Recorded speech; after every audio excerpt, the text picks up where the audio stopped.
I'm just going to introduce. يلا بسم الله. يلا السلام عليكم ورحمة الله وبركاته. بسم الله والحمد لله والصلاة والسلام على رسول الله وعلى آله وصحبه ومن والاه. اللهم علمنا ما ينفعنا وانفعنا بما علمتنا إنك سميع مجيب الدعاء. اللهم إني أعوذ بك من علم لا ينفع وقلب لا يخشع ونفس لا تشبع ودعاء لا يسمع. ربنا لا تزغ قلوبنا بعد إذ هديتنا وهب لنا من لدنك رحمة إنك أنت الوهاب. رب اشرح لي صدري ويسر لي أمري واحلل عقدة من لساني يفقهوا قولي. آمين. Alhamdulillah Rabbil Alameen. We started this series last month. So some of you were here. There's a new movement, or there is a new focus for the last 5-10 years, probably 5 years, I wouldn't say 10 years, is about go green, they call it. You hear this a lot, especially from the youth, which is Alhamdulillah Rabbil Alameen. It's a beautiful way of thinking. I can say we as human beings, willingly, unwillingly, knowingly, unknowingly, unfortunately, we are abusing this earth. And the more we are abusing it, we are seeing it. One of the things you are seeing, which no one can deny, is the change in the weather. I mean, anybody, everywhere, there is a change in the weather. And you wake up in the morning, it's winter, and then in the afternoon, it's summer, and then in the night, it's autumn, like today, subhanAllah, 54 in the morning, 80 in the afternoon, which is not the usual. This is one of the reasons of abusing the earth, one of the results of abusing the earth. And amazingly, this is why we started this in our Tuesday Halaqa, is when you find out that what the focus these days is what Islam talked about it 1400 years ago. Allah subhanahu wa ta'ala said it in 2 ayat. It's almost the same ending in the Quran, the concept of waste. And then Rasul alayhi salatu wasalam put it in 2 hadiths. And exactly the word waste that you see it in behind me. Allah subhanahu wa ta'ala said in Surah Al-An'am, and he said it also in Surah Al-A'raf. And the Surah Al-A'raf is the one we have the title, Ya Bani Adam, human beings, children of Adam, خُذُوا زِينَتَكُمْ عِنْدَ كُلِّ masjid. Beautify yourself. When you are going, if you translate it literally, is when you go to the masjid. But the real meaning is when you go for salah. وَكُلُوا وَاشْرَبُوا. Eat and drink. And then وَلَا تُسْرِفُوا. And don't waste. إِنَّهُ لَا يُحِبُّ الْمُسْرِفِينَ. He, Allah subhanahu wa ta'ala, does not like those who are wasteful. And the same ending in Surah Al-An'am, when Allah subhanahu wa ta'ala talked about وَالَّذِي أَنْشَأَ جَنَّاتٍ, He is the one who created and made beautiful gardens. And then He talked about what is this garden. There is olive, there is palm tree, there is pomegranate. And then He ended up with وَلَا تُسْرِفُوا إِنَّهُ لَا يُحِبُّ الْمُسْرِفِينَ. Don't waste. He does not like those who waste. Then you come to Rasul alayhi salatu wasalam, and the concept of waste was in 2 things. One of them, I personally, I think we should put this in front of our eyes before anyone goes for wudu. Because he witnessed one sahabi, this is in Sunan Ibn Majah, he saw a sahabi and he was making wudu. And he looked at him and says, Ma hada saraf? What is this waste? What is this waste? So the Sahabi, the companion, in a very natural response, he said, is there a waste in wudu, Ya Rasulullah? Is there a waste in wudu? We always think, the more I get the water running, the more I go, then it's a better wudu. He said, there is waste in it, even if you were doing it in a flowing river. There is waste in wudu. And imagine I am doing an act of ibadah. The wudu is an act of worship, going to one of the most beloved acts of worship to Allah subhanahu wa ta'ala. And here I am, I'm wasting the water. I sometimes use this very commonly. I say after wudu, if you go to the bathroom, it's a flood zone. You have to put the yellow signs. And one of the hadith, and I don't recall exactly the wording of it, but the meaning of it, min isbagh al-wudu adam al-israf. When one sign that you are doing, you're perfecting your wudu. Isbagh, meaning you have done it with perfection, is you don't waste water. We think of it exactly the opposite. The more I do, it's the other way around. La tusrifu. Do not waste. And wasting is a huge problem for everybody. Us, the generation coming after us, and even the younger ones, we're wasting and wasting food, wasting resources, wasting money. And there's another hadith about wasting money. They don't waste money. He says the meaning of it is, show you what Allah gave you without 2 things, without wasting and without boasting about it. So I have money, I will enjoy it, right? And I will entertain everyone around me, but with two conditions: don't waste, and don't use it to show off, to show people that I have. So I don't want to take too much of the time, because our beautiful sister, may Allah reward her, Sister Amina, this is her passion. And actually, may Allah reward her, because she really taught me. One of the things I started yesterday, removed every plastic container in my home. And I changed it all to jars. Jars. We all did this. We grew up on this, the jars, right? What is wrong with it? Subhanallah. And I kept saying, Ya Allah, it's ibadah, it's an act of worship. I'm doing it because the less plastic I use, the less I am wasting, and the less I am not taking care of your earth. Then I'm not the steward you want me to be. So removed it completely. Alhamdulillah, you can find them easily, different sizes. Easy. Alhamdulillah Rabbil Alameen. So I will give the microphone to our beautiful Amina, take from there, and we'll learn all from her.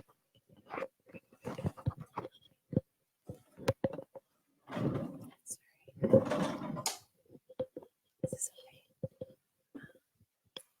I'm in the way.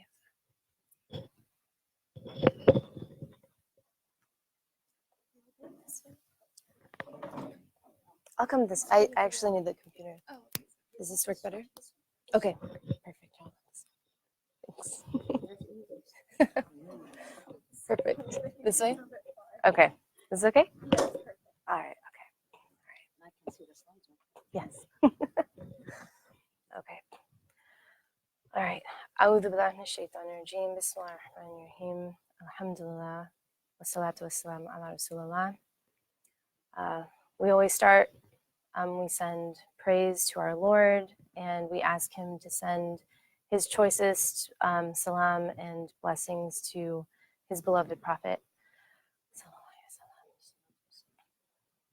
So last time we did this, we talked about climate change, and I went through a lot of statistics and a lot of information, and I think it was a little bit of overload. So I'm really happy for the opportunity to focus on a few topics within sustainability and within our stewardship of the earth. Inshallah, this time I intend to show how our daily decisions that we make impact this earth, the world around us, and how we can rethink some of the decisions we make automatically every day, and how these decisions are good for our souls and good for the earth, and a way for us to worship Allah and follow his command. Sorry. One thing that I just, a disclaimer, I'm not a scholar of Islam, and I'm not even a scholar in environmental science or sustainability. This is my passion. I really care about it. And I've been learning on my own slowly over the past decade or so. I am fueled, the passion is fueled by my faith. And I believe that this earth that Allah created and allowed us to live on, and imparted tiny fraction of his beauty and his mercy into, it's an amana, like it's a trust between him and us, and we need to take care of it, just like our children, just like they're an amana, just like our bodies are an amana. So that's what fuels me, and I'm hoping that you will feel empowered by some of this information to make small changes in your own lives that will count for you and all of us in our book of deeds as worship, inshallah. So there will be a little bit of overlap between the last presentation, but inshallah there will be a lot of new information as well. So without further ado, I want to start with food. So what we eat and how we eat. I found this very interesting. So if you look at which bar has the highest carbon footprint, it's no pork, which is very interesting because that is essentially Muslims and Jews who don't eat pork. Yet somehow this diet is contributing the most in terms of carbon output in the world. And the reason I find this so interesting is because throughout history, Muslims were not always big meat eaters. And in general, humanity did not eat a lot of meat. It's really over the past 100 years of industrialization and factory farming that meat has become cheaper and accessible. And now you see people eating meat on a daily basis. And meat, in particular cattle are a very big contributor to greenhouse gases because they themselves, the cattle, emit methane, which is several times more toxic than carbon dioxide as a greenhouse gas. And the transportation of beef, a lot of beef in the United States comes from Brazil, surprisingly, and all over the world, beef gets shipped. So it does have a very big carbon footprint. And so I just wanted to highlight this because I thought it was so interesting that a Muslim diet, which not all Muslims eat a lot of meat, but you know, the no pork specifically had the highest carbon footprint, according to the study. I wanted to share some ayat and a hadith from our traditions. So, and eat and drink, but waste not by extravagance. Certainly, Allah likes not al-musrifun, those who waste by extravagance. O mankind, eat of that which is halal and tayyib on the earth, and follow not the footsteps of shaitan. Verily, he is to you an open enemy. And a hadith of our Prophet, sallallahu alaihi wasallam, a human being fills no vessel worse than his stomach. It is sufficient for a human being to eat a few mouthfuls to keep his spine straight, but if he must fill it, then 1/3 for food, 1/3 for drink, and 1/3 for air. This is a hadith of Sayyidina Umar, radiallahu an. Beware of meat. It has addictiveness like the addictiveness of wine. And then 2 more hadith of our Prophet sallallahu alaihi wasallam.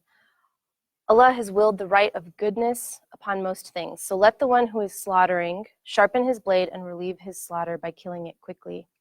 There is none amongst the believers who plants a tree or sows seeds and then a bird or a person or an animal eats from it, but it is regarded as a charitable gift for him.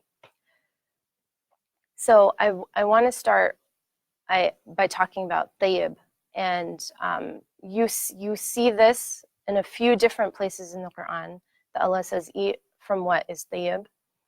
And I read an article called Halal and Tayyib. And it's interesting, they listed several words that can be translated from the Arabic. So wholesome is one, good, pleasant, excellent, fair, lawful, pure, and clean. So when this tells me that it not only matters what we eat, but it matters where it comes from, because we don't know if something is wholesome until we know where it came from. And we know how, for example, if it's meat, we should know how it was raised, how it was treated before it was slaughtered. If it's fruits and vegetables, how was the land treated that that produce came from?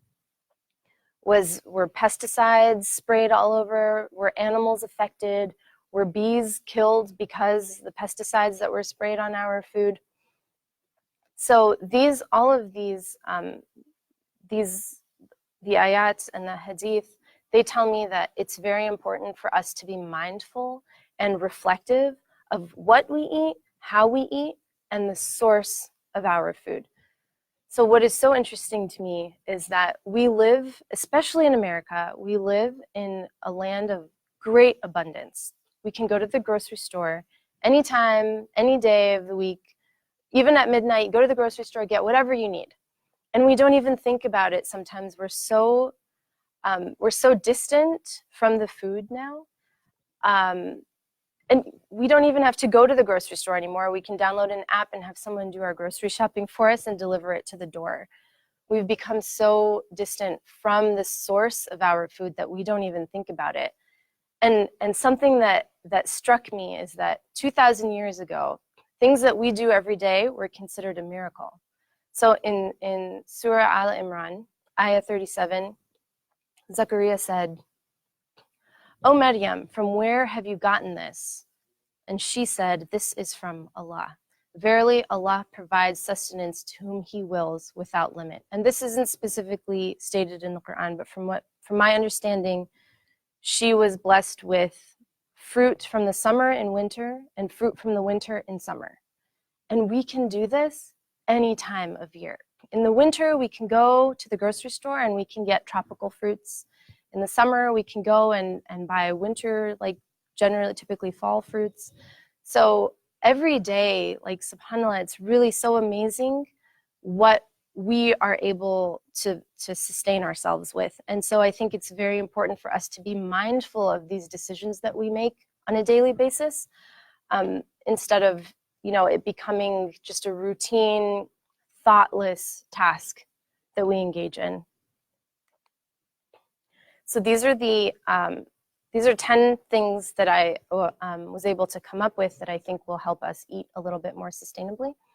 The first item is eating locally and eating seasonal produce. So most produce that is out of season comes from far away. So bananas, for example, they're actually never in season in Missouri, but they come from really far away. So those foods that come from farther away, they have greater food miles, which means that the transportation that it takes for them to get here, they're emitting more carbon to get here. They have a bigger footprint. So there are several farmers markets in the St. Louis area. Just give it a try. Try going to a farmers market that's not far from you.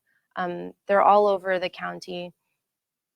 Or sign up for a CSA. A CSA is community supported agriculture. You can go to a farm, or there are some co-ops of farms, and they will deliver, or you can pick up a box of fruit and vegetables every week. And one of the challenges with that is that it's hard to plan ahead. You sort of just get what you get, and then you figure out what to do with it for the week. The second thing is eating fewer animal products. The meat that you do eat, try to eat organically raised, humanely raised, pasture-raised animals. Even when it comes to fish, if you look online, you can search a list of sustainable fish species, because there are certain species of fish that are being overfished, and it's affecting, not only does it affect that species, but then the whole food chain after it. So try to make mindful decisions about that as well. Buying organic, which is not always financially feasible for everyone, but if you can, or if you can't, there are certain types of fruits and vegetables that you should always choose organic. And there's a list of them. They're called the Dirty Dozen. Every year, the Environmental Working Group publishes this list, and it's the 12 top fruits and vegetables that have the most pesticide residue in them. So if you can choose, I don't know them off the top of my head, but I know strawberries, spinach, apples, grapes, but there are 12 of them. And if you can, these are the things that you should try to buy organic, because you will expose yourself to less pesticides. So from a health perspective, buying fair trade, whatever you buy that isn't local, if you can, try to buy it fair trade, because then you know that the people who harvested it were fairly compensated. And that is a part of sustainability as well, as taking care of the people who grow our food. 5 is try gardening. And it's hard. I struggle with it. But if you start slow with maybe some herbs or some easy vegetables, you'll find that it's very calming and relaxing, and it's good for your mental health. There are studies that show it's good for your mental health. There are studies that show it's good for your physical health. And it's just nice to get outside and get your hands in the dirt. So 6 is shop in the bulk bins. And if you've been to Fresh Time or Whole Foods or Lucky's, they have the area where there are bins, and you can take your own, all sorts of things, nuts and flour and dried fruits, and oats, rice, different kinds of dal, all the lentils. You can buy these things in bulk instead of buying them in plastic packaging. And I know that Fresh Time does this and Lucky's does this. You can bring your own container and take it to the front, and they'll weigh it for you, and then you can fill it, and they'll subtract the weight of your container. And a lot of times it ends up being cheaper. Not always, but a lot of times it does end up being cheaper than buying it in a plastic bag. 7 kind of goes along with that, avoiding processed and packaged foods. So especially plastic, every piece of plastic that was ever made is still on the earth somewhere, either in the ocean, in the ground, in animals' stomachs, in our bodies. There was a study recently that showed that there are microplastic particles in the rain. Plastic has become so pervasive in society that it literally has entered every single aspect of our lives. So as much as possible, it's a good idea to avoid plastic. And most people probably know this, but plastic is made of petroleum, which is oil. And then avoiding palm oil. We went into this, I think, at length last time. But quick recap, palm oil products contribute to deforestation of the rainforests. And so products that contain palm oil are best to avoid. And this is something that maybe a lot of people haven't heard of, but ugly produce. So when you go to the grocery store, almost everything you see looks perfect. But what the grocery stores receive and what the farmers produce is not 100% perfect. Tomatoes aren't always shiny and perfectly red. They sometimes have little brown spots, or, you know, like in general, like most vegetables and fruits, they don't come out perfect, but we demand perfect produce. And so these grocery stores don't sell it. A lot of it ends up in landfill, so it's garbage. So now you're seeing more companies delivering ugly produce or imperfect produce to your door. They'll send it to you. And I think that one company just moved into St. Louis, and they'll deliver it to your door as well. So if that's something you're interested in, it tastes the same. It's perfectly healthy. You can eat it, but it doesn't always look great. Like they might look funny, like the carrots might have 2 like roots coming out, things like that.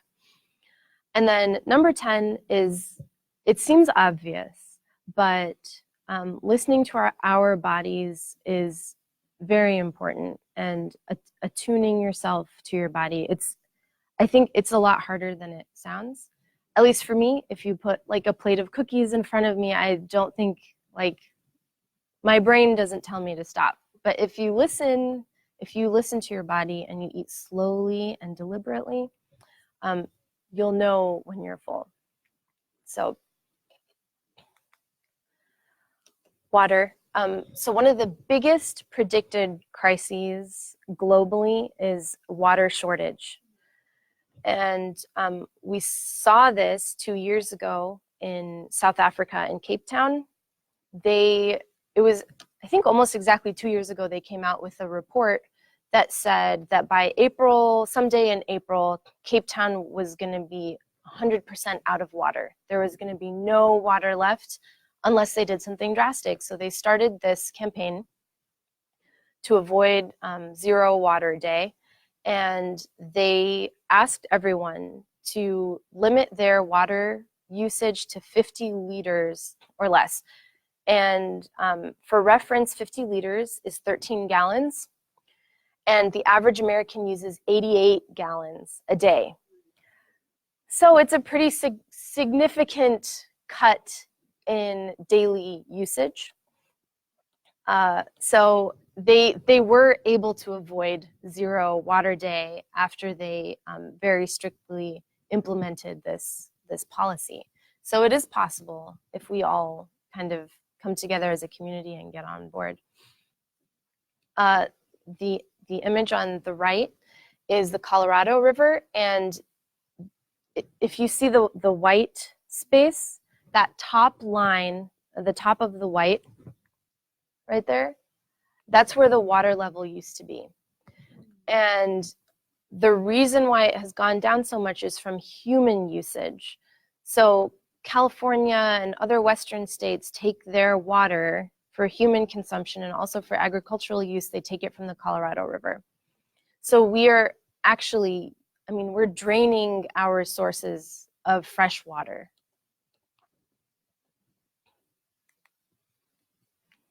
And then I wanted to share these ahadith. The Prophet ﷺ said, and I'm not sure if I'm going to say it right, it's a mud is sufficient for the ablution, and a sa is sufficient for the bath.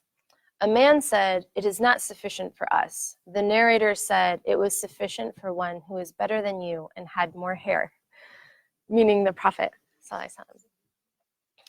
So the Prophet ﷺ saw a man performing wudu, and he said, do not be extravagant, do not be extravagant. So I had to look up what these measurements are, and it's hard to say exactly, but a mud is approximately what fits in 2 hands. So this is how much water the Prophet ﷺ used to use.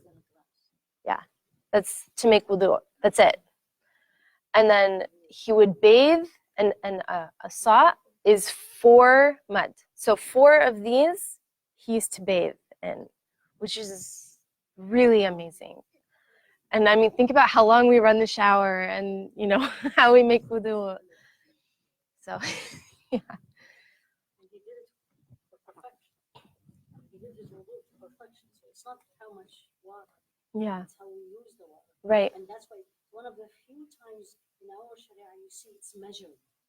I mean, the med and the sa, that's what they use. Like now we use kilo or pounds for measuring. Everybody knows what it means. That's what they use at that time. SubhanAllah. So it's a cup, less than a cup that we drink. The small cup. I'm not talking about the big one. The small cup. Yeah. SubhanAllah.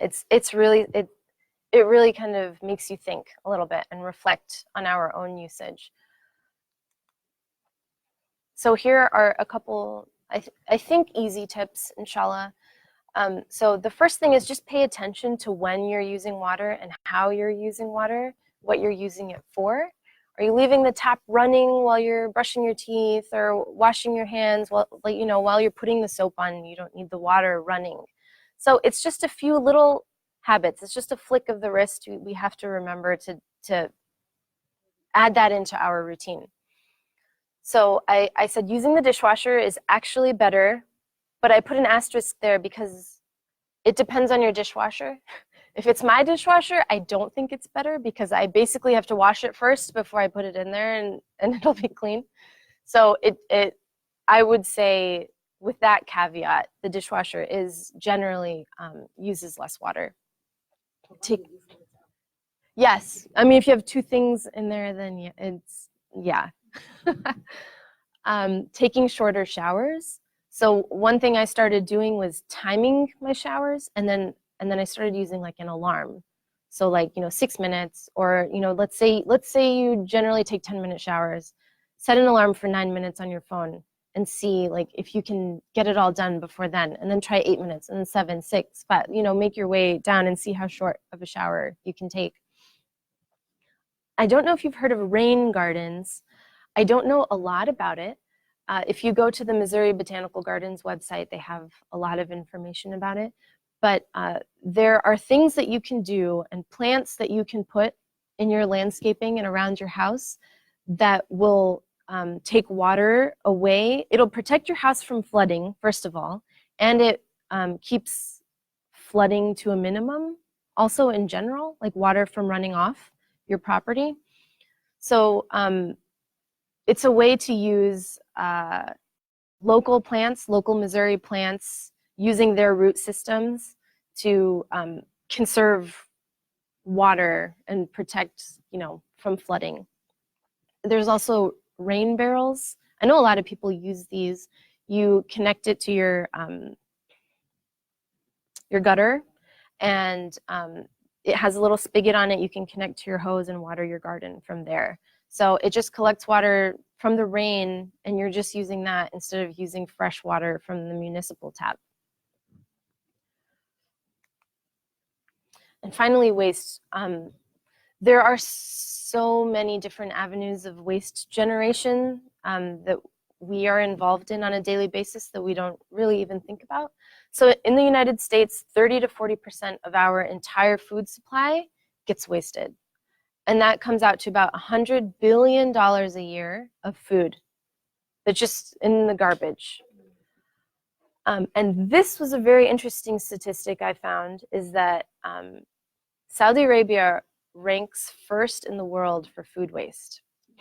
The average Saudi wastes 250 kilograms of food annually compared to the global average of 115 kilograms, which is still a lot, yes. Another thing that is wasted, electricity. Americans spend $350 billion a year on electricity, with 3/4 of the energy going to waste. Plastic is a huge waste. Only 9% of all plastic ever made has been recycled. And 18 billion pounds of plastic flows into the oceans from coastal regions. 40% of plastic produced is for packaging. And so if we try to avoid packaging, it's hopefully it leads to less production. Clothing waste, this is a pile of clothes. 13 million tons of clothing is trashed annually in the United States. When it comes to feminine hygiene products, close to 20 billion sanitary napkins, tampons, applicators are dumped into North American landfills every year. Diapers, 20 billion diapers are added to the landfill every year as well. Huge numbers. And I think there's a sense of out of sight, out of mind. So we have the garbage truck comes, takes it away, and we never see it again. But there's a limited space on the earth, and we can't keep filling it with trash, constantly adding to our trash. I wanted to share two of these ayats and a hadith. The first one I shared previously as well. So the second one, servants of the most gracious are they who walk gently on earth and who, whenever the foolish address them, reply with words of peace.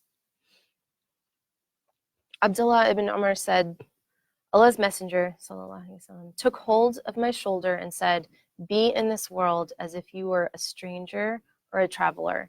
And what I take from this is when we live like travelers, we live out of a suitcase or maybe 2 suitcases, a backpack, but instead we have these large houses and we just keep filling them with stuff because there's space there.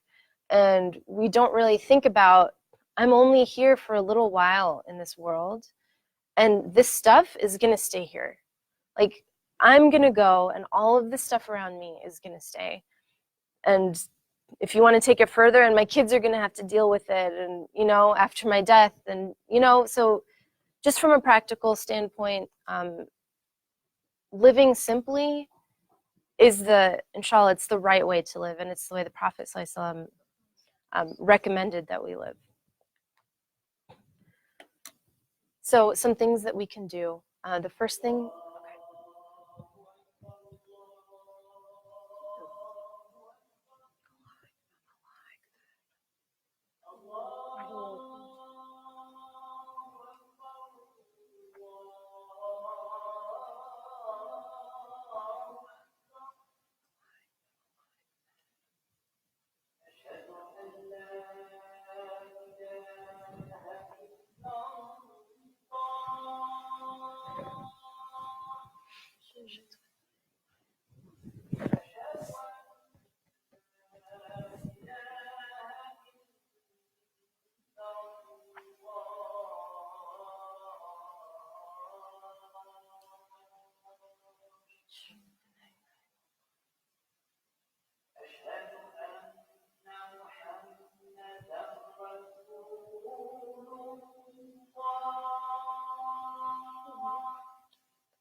So I almost made it.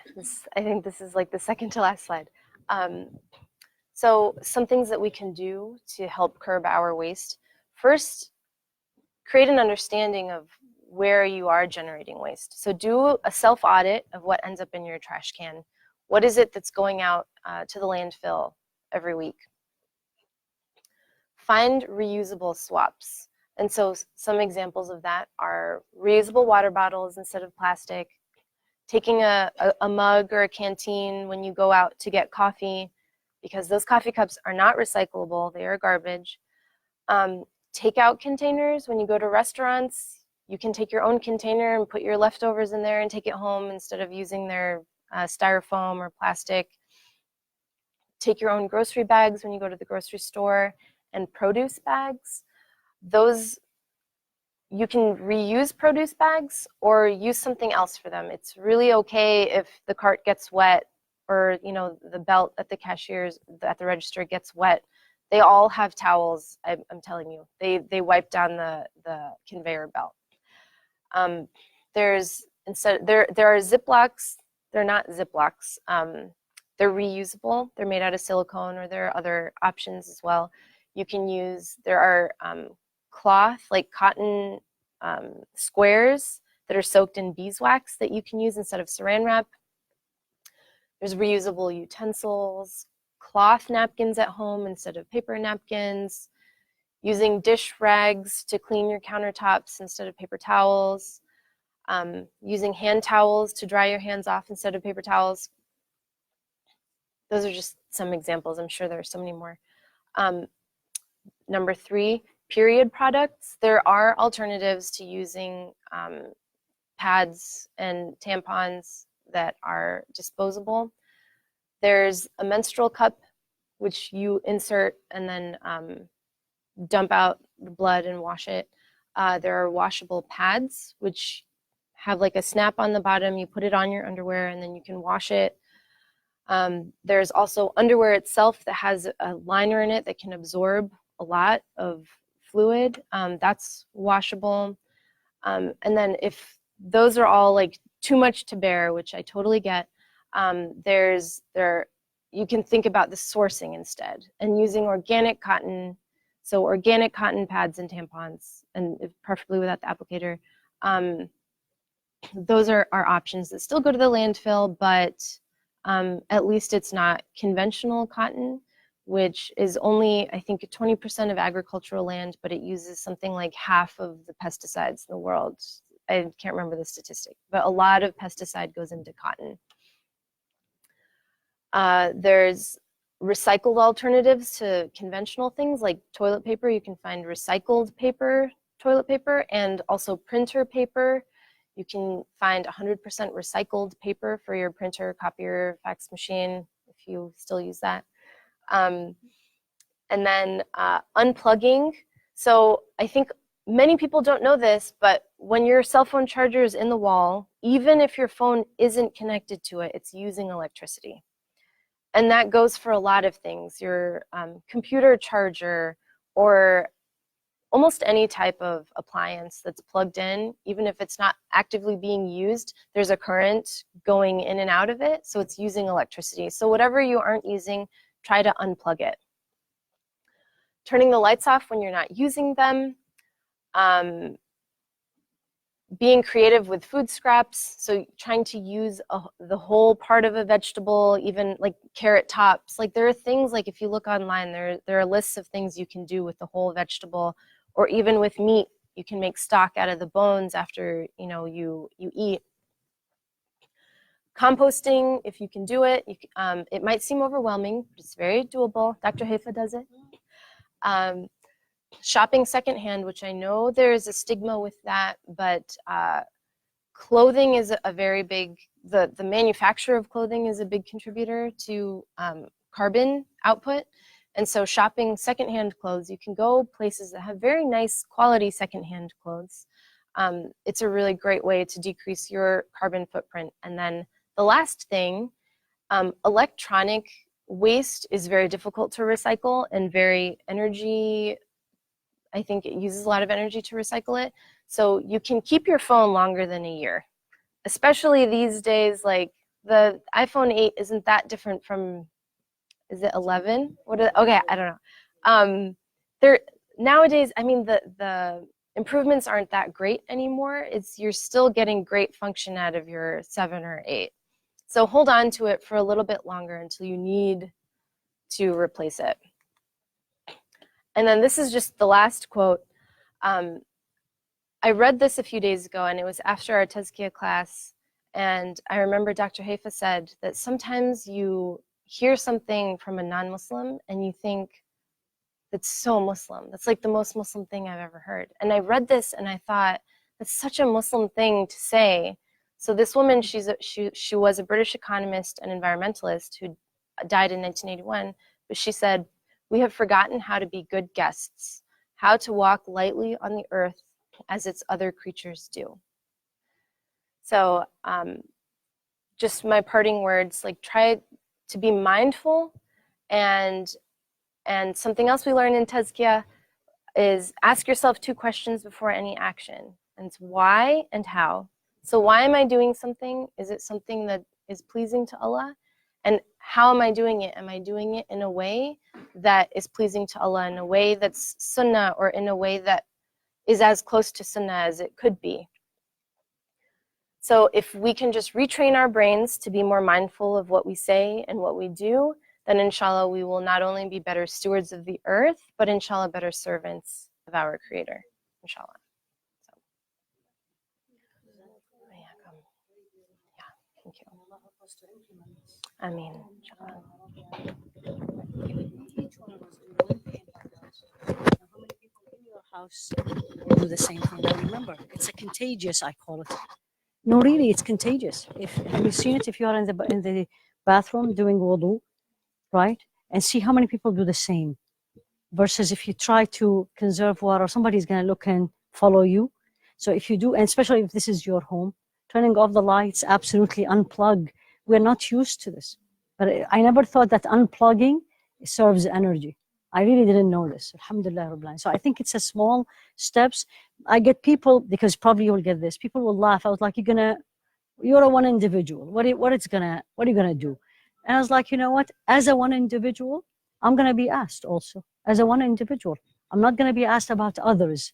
I'm gonna be asked about my actions, and then I'm gonna say, Allah, this is what I can do. You know what I'm saying? I mean, I cannot do these major things, but I have control over my action, my home, or where I am living. And then I'll do it. Even if your people with you in the house don't do it, you do it. And I think water is the biggest one. Have you seen what?